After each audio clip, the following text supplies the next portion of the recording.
ભુજના railway station પાસે વરસાદી પાણી ભરાઈ જતા વાહન ચાલકો પરેશાન થઈ ગયા છે।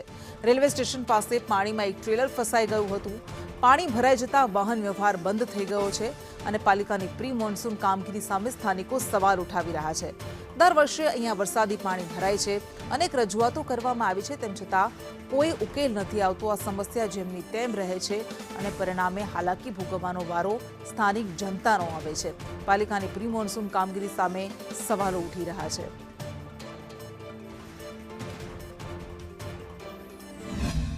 પણ વરસાદ 5 ઇંચ વરસાદ પડ્યો છે, પણ 1.5-2 ઇંચ વરસાદમાં પણ અહીંયા પાણી આટલા ભરાઈ જાય છે। 2-2.5 ફૂટ જેટલા પાણી ભરાઈ જાય છે।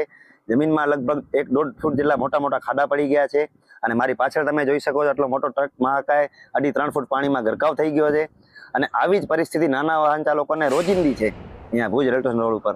ભુજમાં સૌથી વધારે 5 ઇંચ જેટલો વરસાદ પડ્યો છે, જેના કારણે અનેક જગ્યાએ પાણી ભરાવાની સમસ્યા પણ જોવા મળી રહી છે। ભુજના રેલવે સ્ટેશન વિસ્તારના દ્રશ્યો છે કે અહીંયા પણ તમે જોઈ શકો છો તે પ્રમાણે વરસાદી પાણી ફરી વળ્યા છે, જેના કારણે ટ્રેલર છે એ પણ અત્યારે વરસાદી પાણીની અંદર ફસાયું છે। દર વર્ષે ચોમાસામાં આ જ પરિસ્થિતિ અહીંયા જોવા મળતી હોય છે। વરસાદી પાણી અહીંયા ભરાતા હોય છે, જેના કારણે અહીંથી પસાર થતા વાહન ચાલકોને મુશ્કેલીનો સામનો કરવો પડતો હોય છે। જે રીતે વરસાદ પડ્યો છે તેના કારણે અત્યારે રસ્તો પણ બંધ થયો છે। પાલિકા દ્વારા દર વર્ષે લાખો રૂપિયાના ખર્ચે પ્રી મોન્સૂન કામગીરી કરવામાં આવતી હોય છે, પરંતુ પાલિકાનો પ્રી મોન્સૂન પ્લાન છે તે વરસાદના પાણીની સાથોસાથ ધોવાઈ જતો હોય તેવી સ્થિતિ અત્યારે જોવા મળી રહી છે। જે રીતે શહેરના નીચાણવાળા વિસ્તારની અંદર અત્યારે પાણી ભરાવાની સમસ્યા જોવા મળી રહી છે, તેના કારણે કંઈક ને કંઈક હાલાકીનો સામનો કરવો પડી રહ્યો છે। બીજી બાજુ પાલિકાની પ્રી મોન્સૂન કામગીરી સામે પણ સવાલો ઉભા થયા છે। અલ્પેશ ગોસ્વામી, સંદેશ ન્યૂઝ, ભુજ।